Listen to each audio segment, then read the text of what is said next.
The collar and the key. The trade station called Varnas 4 floated in the black quiet between stars, and its halls smelled of oil metal.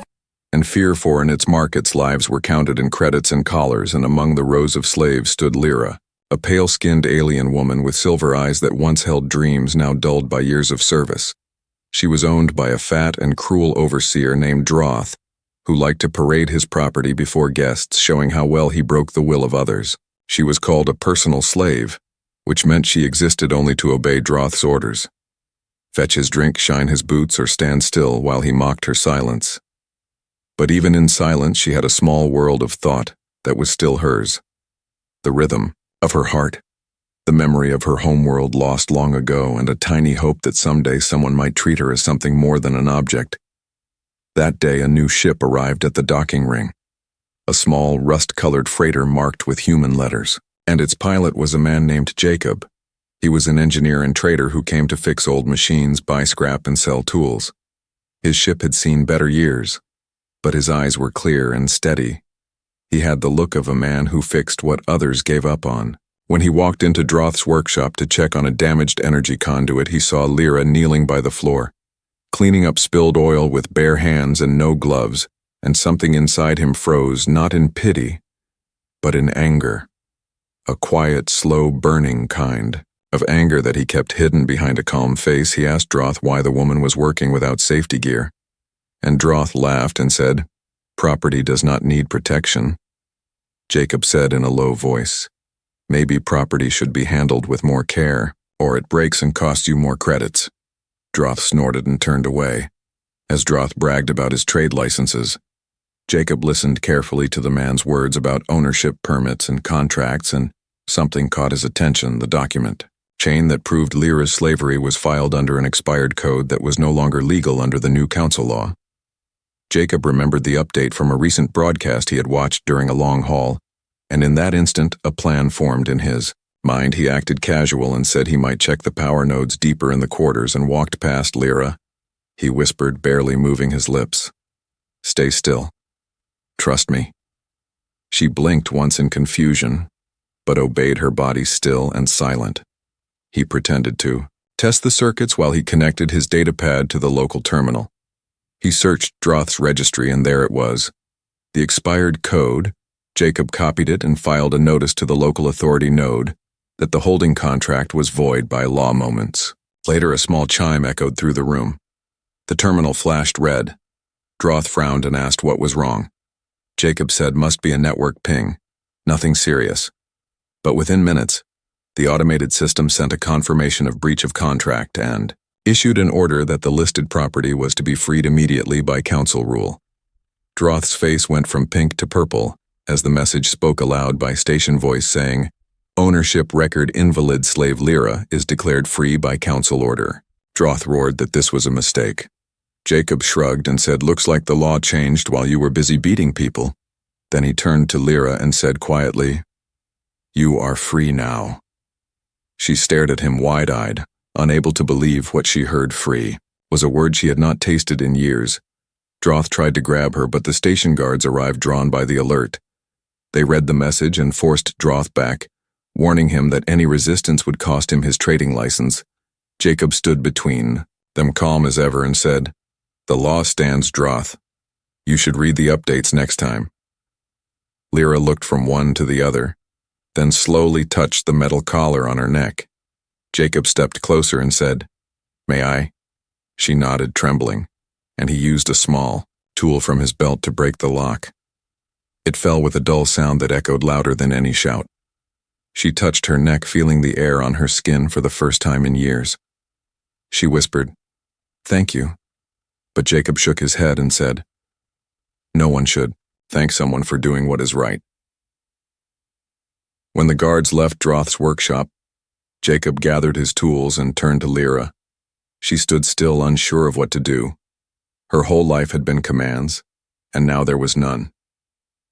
He said softly, "You can go wherever.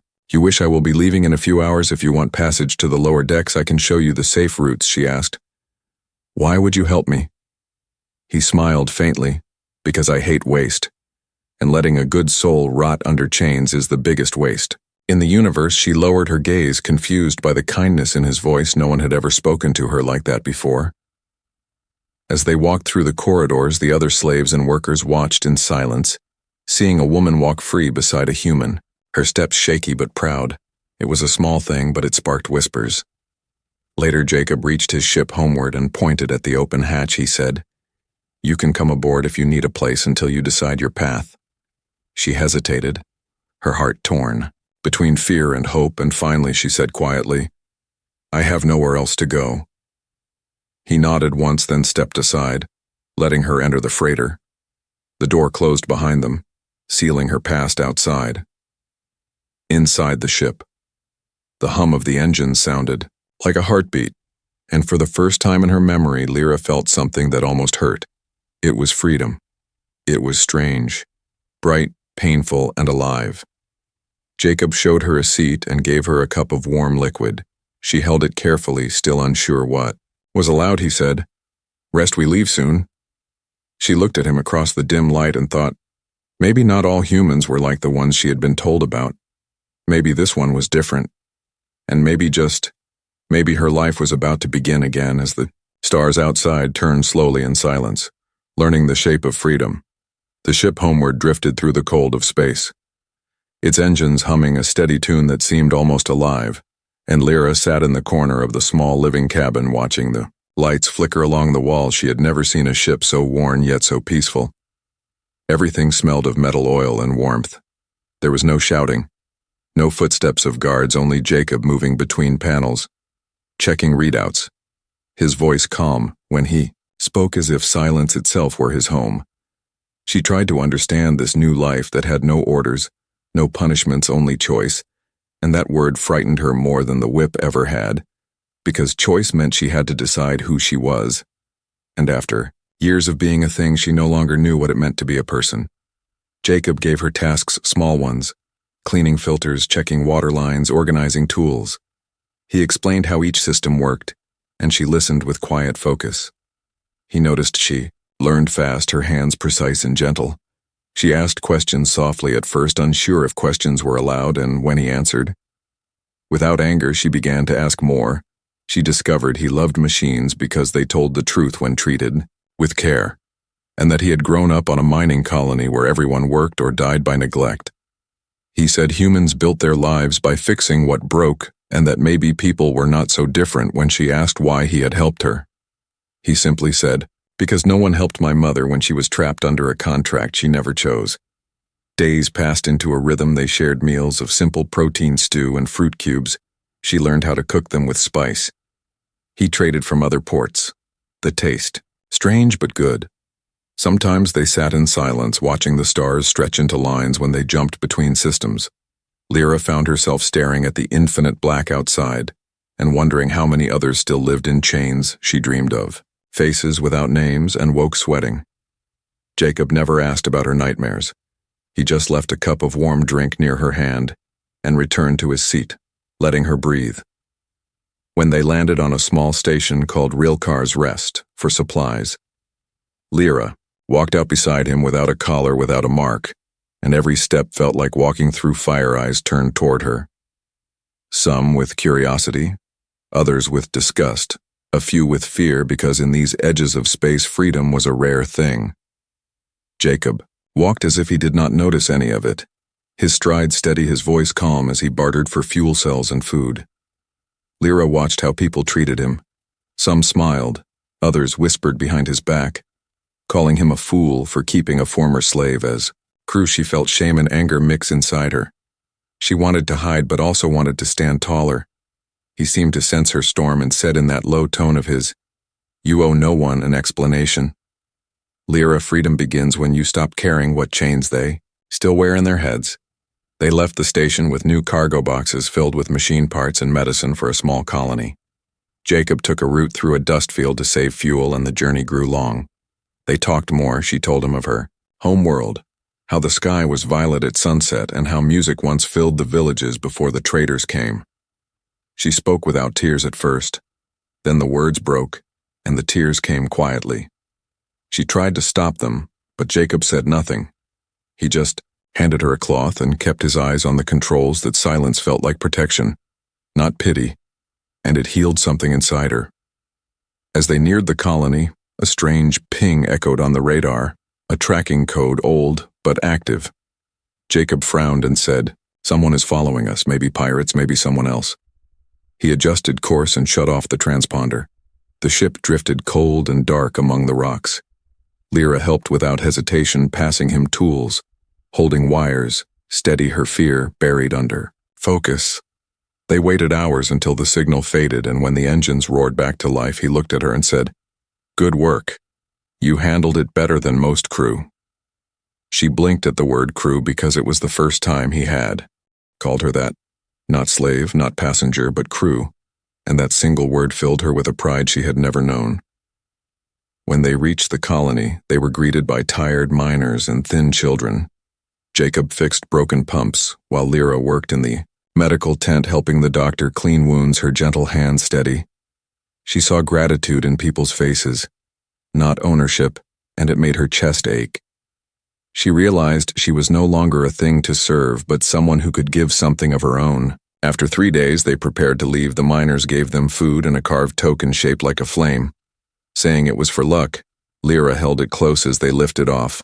On the way back, Jacob taught her how to fly the ship. He said every pilot should know how to listen to the hum of the engine because it speaks in its own way. She laughed for the first time in years, a real laugh that startled them both. He looked at her and smiled, saying, "It suits you." She blushed and turned away, but her heart felt light for the first time since childhood.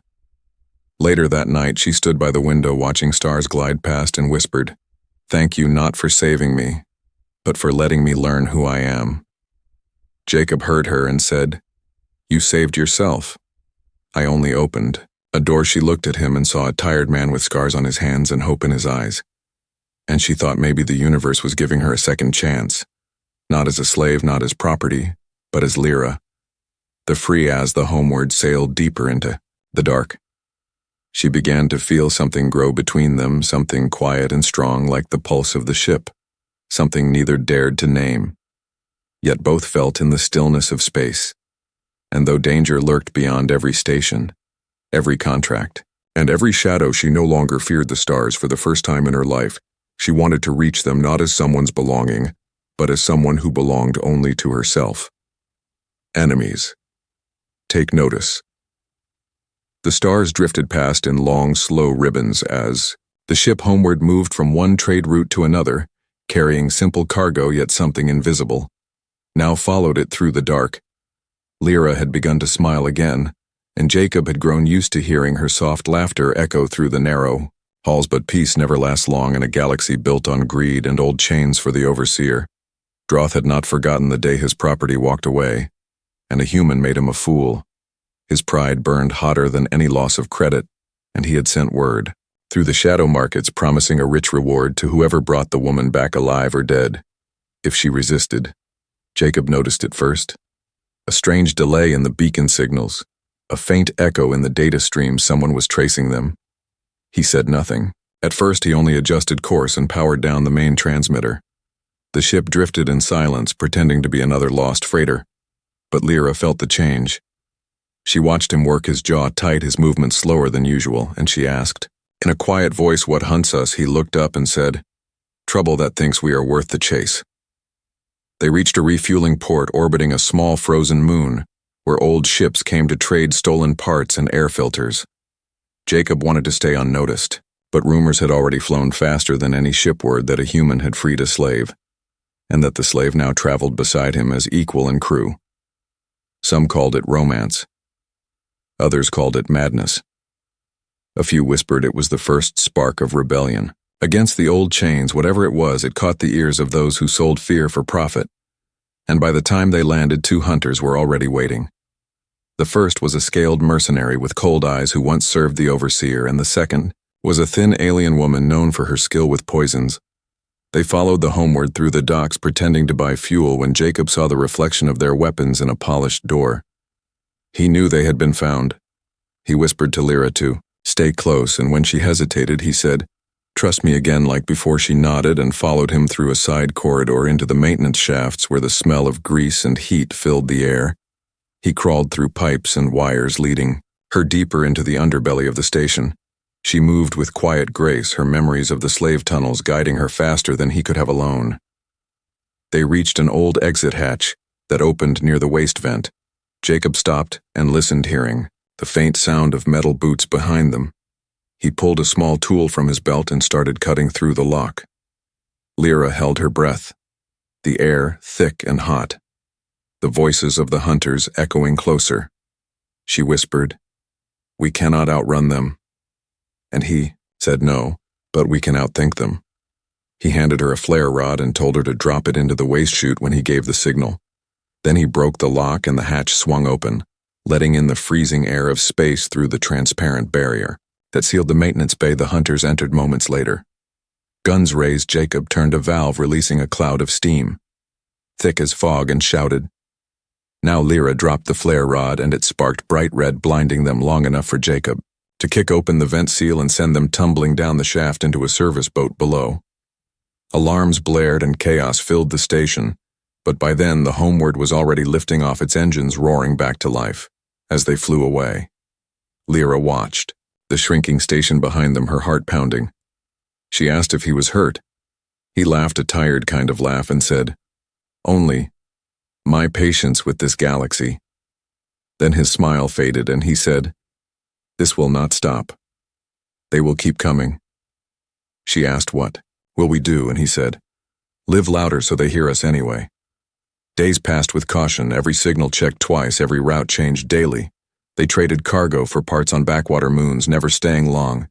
And yet the story kept spreading, whispers of the human and the freed slave who defied the old order.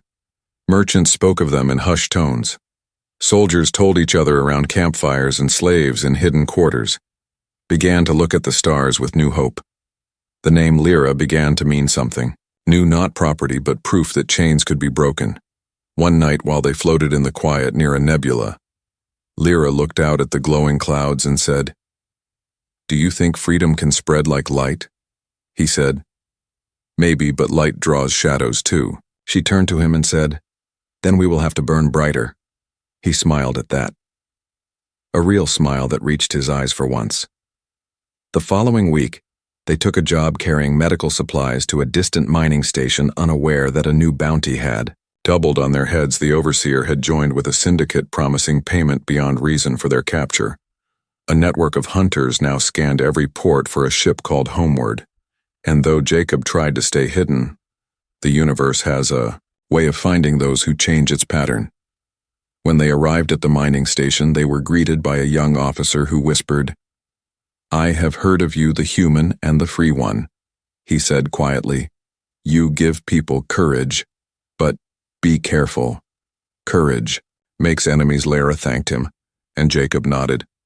Their supplies were unloaded, and in return they received fresh food and a new engine coil that would make their ship faster. But as they prepared to leave, the officer returned pale-faced, saying, "A message just came through a coded trace from Varnus 4. Your names are on a capture list." Jacob cursed under his breath and said, "We leave now." Engines roared to life, and the ship vanished into the stars again, chased by unseen eyes as they drifted into deep space. Lyra sat beside him in the cockpit. She looked calm, but her hands trembled. He reached over and placed his rough hand over hers, saying, "We can keep running or we can fight." She looked into his eyes and said, "Then let us fight, not with guns but with truth. Let them see what they fear most, a slave who will never kneel again." He stared at her and saw not the broken woman he had freed, but a leader born from fire and pain. And for the first time he understood that the story spreading across the stars was no longer his to control, it belonged to her. That night, while the ship sailed between distant suns, Jacob wrote a message on a hidden frequency. He sent it to old friends and traitors, to anyone who might listen, saying, "There is a storm coming, and its name is freedom." And though he did not know it yet, that signal would reach corners of space where rebellion waited like dry grass, yearning for a spark, a choice of hearts. The days after the escape bled together in long quiet, hours as the Homeward glided between uncharted routes and hidden systems. Jacob kept his eyes on the scanners while Lyra watched the stars stretch like rivers of light around them. Both of them knew that peace was only a thin curtain drawn over a storm, yet neither spoke of it. They found a strange rhythm, working side by side, repairing hull plates, cooking small meals, sharing stories about things they had lost and dreams they had never dared to voice. Jacob had begun to notice the way Lyra moved through the ship, her steps soft but confident, her silver eyes filled with questions. Not fear, she was no longer the woman he had freed. She was someone reborn, and he found himself drawn to her without meaning to. They reached a frontier world, called Hestara, a rough planet, where the air smelled of salt and metal and the ground shimmered with mineral dust. Small towns stretched across dry plains connected by trade roads of cracked glass. It was a place where old laws rarely reached, and people made their own justice. Jacob needed parts for the ship and fuel for the next jump, so they landed at a port called Valens. Hope. Lyra stepped out of the airlock, breathing the open air for the first time since freedom. It tasted harsh, but honest. She smiled as the wind caught her hair, and Jacob, watching from behind, felt something stir deep in him, something quiet and dangerous. They spent the first days trading labor for supplies. Jacob repaired the generators of the port, while Lyra helped in a small workshop run by an old mechanic named Ressa, who treated her like an apprentice. Not a servant, she learned how to weld panels, how to handle plasma cutters, and how to fix the small food processors that kept the settlement alive. She loved the feel of creation, of making something work again instead of just serving. She also learned the simple kindness of laughter. Ressa was gruff but kind, and called her Girl of Iron because of her calm hands when she worked. The name stuck, and people began to greet her with respect. Jacob watched her from across the market one afternoon as she laughed with children who sold fruit, and he realized that she no longer walked like someone afraid, she walked like someone who belonged. But peace never lasts long in such places. Rumors follow faster than ships, and soon word reached them that hunters had landed in nearby towns. Jacob wanted to leave immediately, but Lyra refused. She said running would only lead to another chase. She wanted to stand for once, not just for herself, but for others who still lived in chains. He saw the fire in her eyes and knew he could not argue. They decided to help the town build defenses just in case, and together they worked through the nights, teaching miners how to use welding tools as weapons and setting traps with old machine parts. Jacob marveled at how natural she was at leading people. She spoke little, but when she did, they listened. As they worked side by side, their bond deepened into something neither had planned nor could deny. It was in the small moments, when their hands brushed passing a tool, when their eyes met across the dim workshop, or when she laughed softly at one of his old earth jokes. Jacob tried to keep his distance, telling himself she deserved peace, not another man with scars. But the more he tried, the more he saw her in every light, in every quiet hour. She was the pulse of the ship. Now the reason he smiled when he woke one evening, when the twin suns of Hestara sank behind the hills and the sky burned gold and violet. Lyra stood outside watching the horizon. Jacob came to her side and said softly, "We have enough parts. The ship is ready to fly. But the question is, are you?" She looked at him and said, "I could leave, but I think running is not the same as living." He nodded and said, "Maybe not." She turned toward him and asked, "Why did you really free me? That day, was it only the law?" He hesitated, then said, "I could not stand watching someone's spirit chained. I wanted you to have a choice, even if that choice was to hate me." She smiled faintly and said, "Then let me choose now." She stepped closer until their breaths mingled and said, "I choose you not as a master or savior, but as a man I will walk beside." She lifted his hand and pressed it against her heart, saying, "This is mine now, free, and I give it by choice." Jacob stood silent, unable to speak. He had faced storms and fire, and yet nothing had shaken him like her words. He whispered her name once and she smiled. That was enough. Under the fading light, they shared a quiet moment that felt like a promise, not of perfect peace, but of shared strength. Their union was not marked by ceremony nor witnesses, only by the simple truth that two souls had found each other after being lost too long from themselves that night. They sat in the cargo bay, surrounded by crates and old tools, sharing food and stories. She told him about her home songs her mother used to sing about, rivers that glowed in the dark, He told her about Earth and its endless skies and wild oceans. She listened as if hearing a dream, and he watched her as if seeing hope given form. The next morning they woke to the sound of alarms from the outer sensors. Hunters had arrived sooner than expected. Ships marked with the insignia of Droth Syndicate orbiting above like vultures. Lyra looked out the viewport. Her jaw set. She said, "So it begins." Jacob checked the weapons grid and muttered, "Then we fight." Together she touched his arm and said, "Always," as the people of Vaylon's hope gathered in the streets. Jacob and Lyra stood side by side, leading them with calm words and firm eyes. They were not soldiers, yet their courage was enough to steady hearts. She told the frightened miners that freedom was not given. It was built by hands that refused to break. Jacob looked at her and saw that she no longer needed him to speak for her. She had found her own voice, and it rang clear across the dusty streets. When the first enemy ship descended in fire, they were ready. The traps they had built from old engines and cables turned the ground into a storm of sparks and smoke. The defenders fought not for credits, but for the right to stand unchained. Lyra moved. Among them like a flame, tireless, fearless, shouting orders and helping the wounded. Jacob fought beside her. His hands burned, his face streaked with sweat, but his heart alive in a way it had never been before. And when the battle ended with the hunters retreating into the night, the town erupted in cheers. In that moment, beneath the shattered sky, Jacob looked at Lyra covered in dust and light and realized the truth. She had become the heart of something greater than either of them. She was not just a freed woman, she was a symbol of what humans and others could be together when courage met compassion. He whispered to himself, "She saved me as much as I saved her." The people of Hystara celebrated late into the night, singing old songs of victory. While Jacob and Lyra sat apart near the ship watching the stars return, she leaned against him, weary but content, and said softly, "This is only the beginning." And he answered, "Then let us make the rest of it worth living." She smiled and closed her eyes, and for that one night the galaxy seemed almost kind. The price of defiance.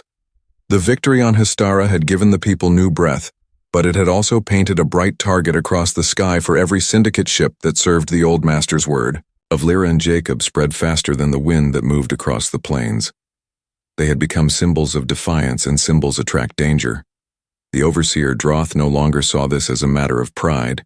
It had become about control, about sending a message to others who might dare to dream. So he called upon the syndicate warlords who owed him favors, and together they placed a price so high that hunters came crawling from every shadow in the galaxy. On the homeward, the air was tense. Jacob worked longer, hours than ever, keeping the engines ready and the hull patched. While Lyra trained the miners who had chosen to stay behind, they had decided to defend Hystara rather than flee. They built barricades from scrap ships and converted old mining drills into weapons. Each day the town grew stronger, and each night Lyra stood on the watchtower staring at the stars, knowing one day soon they would come.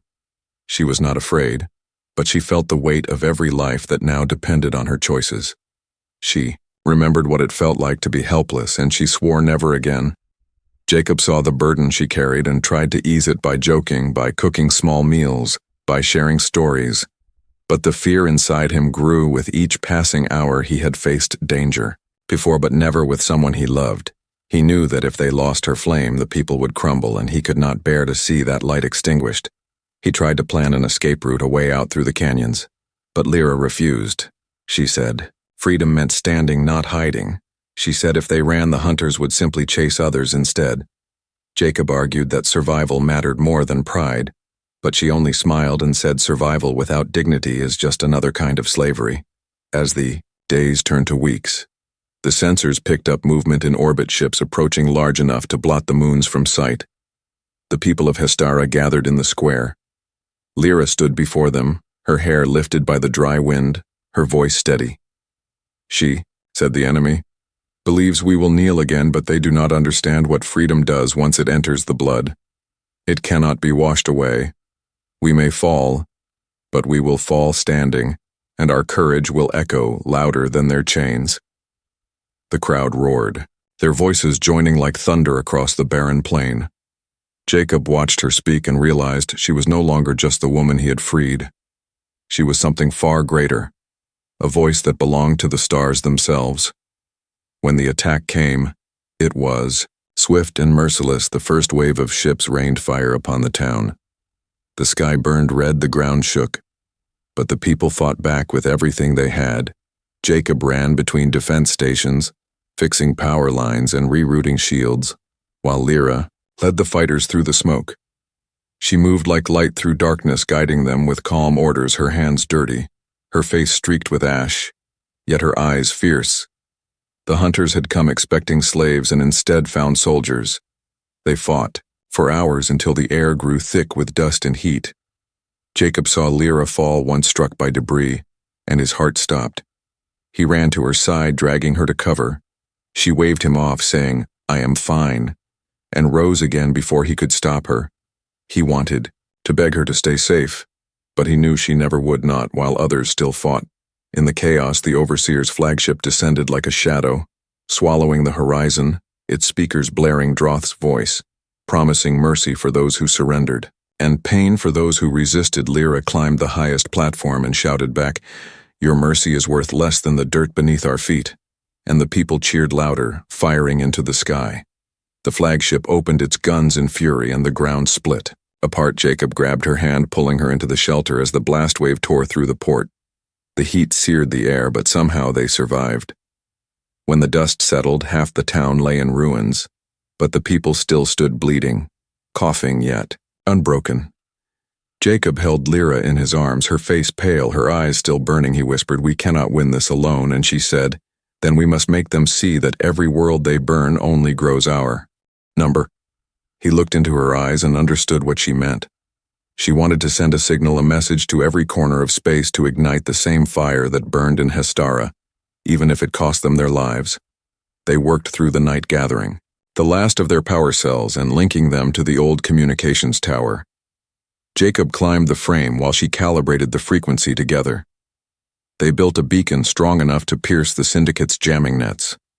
He knew that sending the signal would reveal their location completely, but he also knew they had no other choice. As the dawn rose over the broken plain, the beacon flared to life, its light cutting through the smoke and the static, and across the stars a message carried. In Lyra's voice echoed, "This is Hestara. We are free people. We fight not for power, but for the right to choose our own lives. If you hear this, know that you are not alone. The galaxy belongs to those who stand together." The signal reached mining colonies and trade ships and slums across dozens of worlds. It sparked something ancient and human and unstoppable. Droth heard the broadcast and screamed in rage, ordering his fleet to burn the planet. Jacob and Lyra stood together on the command hill watching the ships descend. She said, "If we die today, it will not be for nothing." He squeezed her hand and said, "We will not die. We will live in every soul that hears you." As the enemy ships began their final approach, a strange energy ripple crossed the sky. From distant space, a new fleet appeared. Human ships, old but powerful survivors from lost colonies who had followed the beacon. Drawn by the voice of freedom, they charged into battle, cutting through the Syndicate lines with fire and fury. And for the first time in decades, the hunters knew fear. When the smoke cleared, Hestara still stood. The enemy broke in the Overseer's ship, crippled and retreating. The people cheered as the sun rose. Jacob looked at Lyra, exhausted but alive. She leaned against him and whispered, "This is the price of defiance." He smiled weakly and said, "Worth every scar." She nodded and said, "Worth every breath."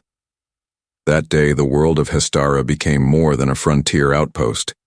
It became a symbol across the galaxy, the place where freedom was reborn and where a human and a freed slave taught the stars the meaning of courage and love. And though more battles waited ahead, for one bright morning, the universe knew that the chains were cracking and nothing would ever be the same again. The long night ambush. The night on Hestara carried a strange silence after the battle. The air still smelled of smoke and melted metal. But beneath that, there was also the scent of hope. The people walked through the broken streets, rebuilding patch by patch, laying new walls and clearing the wreckage, while Jacob and Lyra worked side by side, helping where they could. The stars above were clear again, and yet both of them knew that this peace was fragile, like thin glass, waiting for the next storm, because Droth would never forgive what they had done. He would not accept defeat. Not from those he called lesser beings and not from the woman he once owned, now turned into the voice that defied him. Jacob spent the following days trying to strengthen the ship and repair the planetary shields that had been half destroyed during the assault. He barely slept, and when Lyra asked him why, he only said, because the next wave will be worse. He knew the overseer would not come. With mercenaries this time he would come with a fleet, a corporate dreadnought armed with the fire of 100 ships, and when that came, no number of miners with drills would be enough. Lyra understood, and began organizing evacuation routes, not to run, but to save the children, the wounded, and those who could not fight. She refused to see this as an end, only as a new beginning. Days passed before the sensors screamed again. This time the signal came clear and heavy. A dreadnought entering. The system, its shadow larger than a city and its voice echoing across the channels. Droth himself spoke, promising that this time there would be no mercy, no forgiveness, and no survivors. Jacob looked at Lyra and saw her face still calm, though. Her hands tightened around the console. She said, if this is the night we fall, then let us make it. The night the galaxy remembers. Jacob nodded and said, then we will make them remember our names. They gathered what remained of their allies, the miners, the traders, the children of the town, all armed with whatever they could hold. And the old human ships that had come to their aid were still in orbit, battered and low on fuel, but willing to fight. The dreadnought began to descend its massive guns, lighting the sky like false suns, and the ground trembled beneath its landing thrusters. The people of Hestara took their positions. Jacob and Lyra stood at the command post together, watching the horizon turn. Red Jacob had a plan. It was reckless, but it was all they had. He knew that inside the mountain near the town lay the old mining tunnels that reached directly beneath the dreadnought's projected landing site. If they could draw the enemy there and ignite the fuel deposits, still hidden, underground, it could cripple the ship before it could deploy its full arsenal, but it meant staying close enough to guide the detonation manually. Lyra understood before he even spoke. She said, you plan to sacrifice yourself. And he said, if I must. To end this, she shook her head and said, no. We will end this together or not at all. As darkness fell, the dreadnought opened fire. The town shook apart under the blasts. Jacob led a small group through the tunnels carrying detonators and power cells, while Lyra remained on the surface to coordinate the defense, her voice steady through the comms even as explosions thundered around her.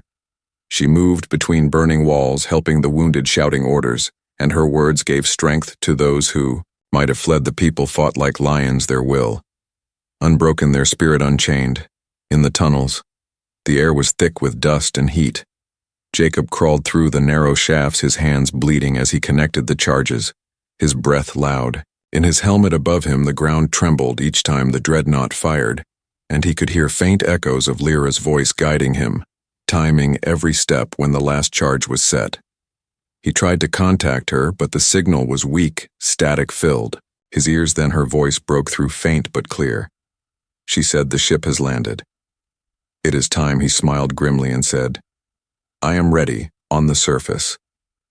Droth stood at the edge of his war machine, staring down at the chaos, his eyes gleaming with hate. He broadcast his voice across every channel, mocking the people, calling them insects and calling Lyra his lost property. He demanded she surrender herself, and he would spare the rest.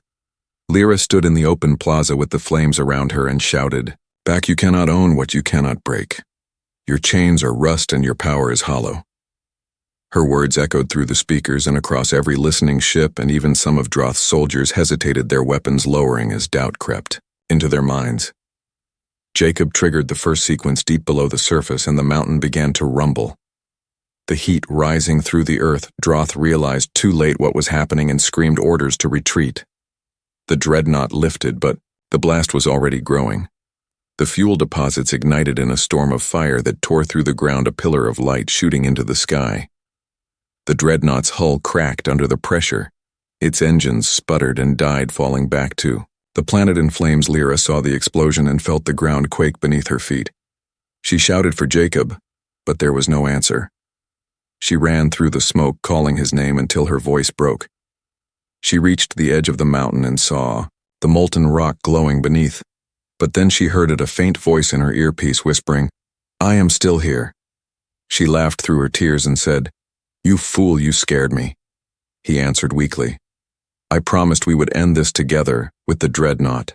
Crippled and Droth-wounded, the remaining Syndicate ships fled the system, their fleets shattered. By the very people they had sought to enslave the humans, and the freed colonies rallied together, sealing their victory under one banner. Not of nations, or races, but of freedom itself. And when Lyra and Jacob emerged from the ruins covered in ash and bruises, the people cheered their names, the sound echoing like thunder across the valley. That night under the quiet sky, they stood together on the roof of the half-ruined control tower, watching the stars flicker faintly. Jacob said, "It is over for now."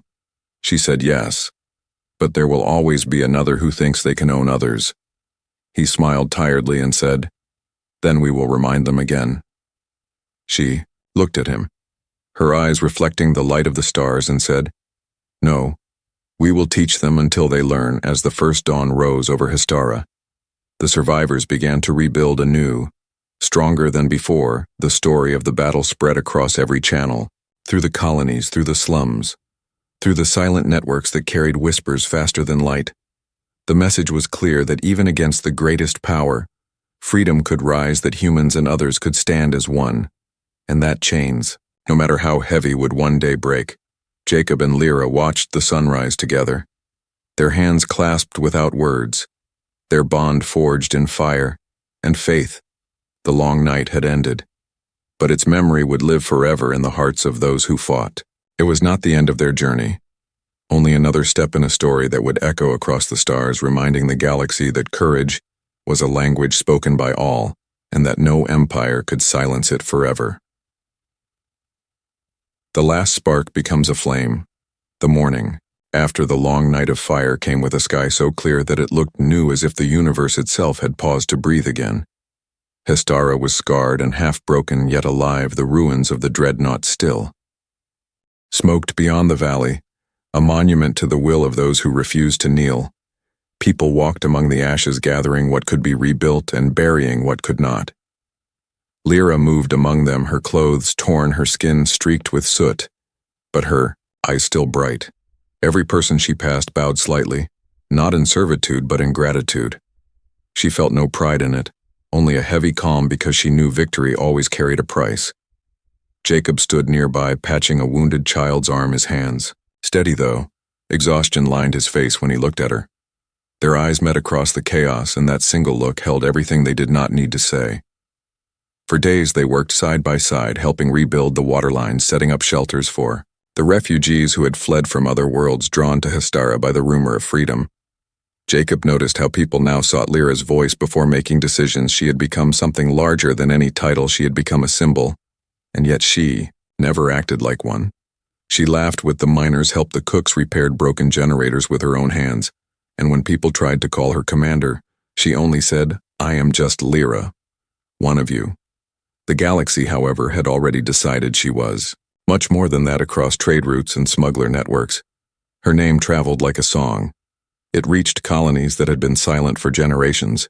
It reached ships crewed by slaves, who began to rise against their masters, and it even reached worlds within the corporate empire, where workers whispered of the human who freed the chained woman, and the woman who taught the free to fight. Those whispers became movements, and those movements became the first sparks of a rebellion that no one could stop.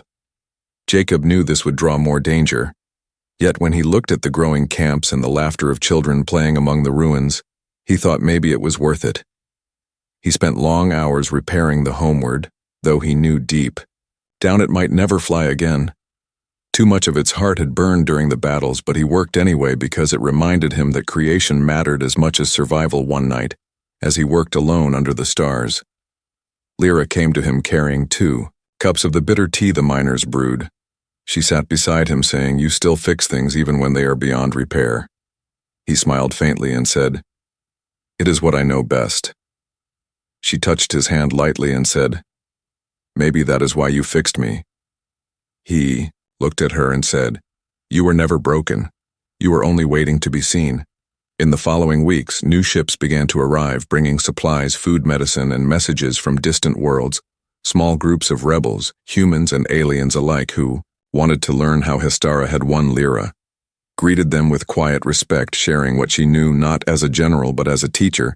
She told them that strength was not in weapons, but in unity, that freedom was not given by any hero but built by ordinary hearts that refused to stop beating.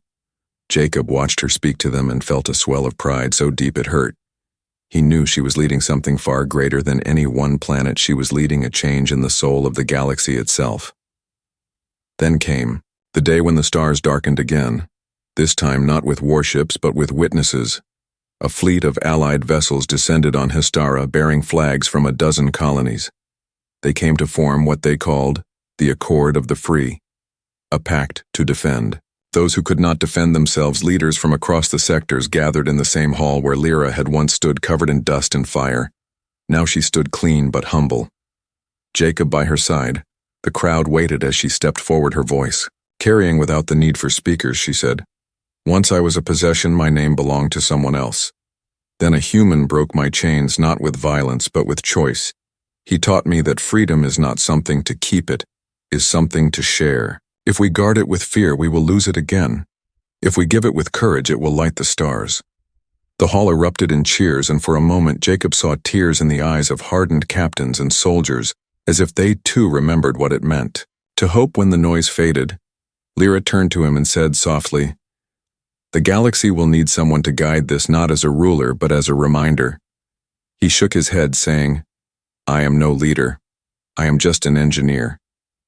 She smiled and said, "Then lead by building the future piece by piece." He took her hand and said only, "If you are there to remind me what it is worth." She squeezed his hand and said, "Always." The months that followed became a blur of rebuilding and unity. Ships flew from one colony to another, carrying supplies and news of cooperation where there had once been silence. Jacob and Lyra married quietly under the twin suns of Hystara, surrounded by the people they had freed. The ceremony was simple.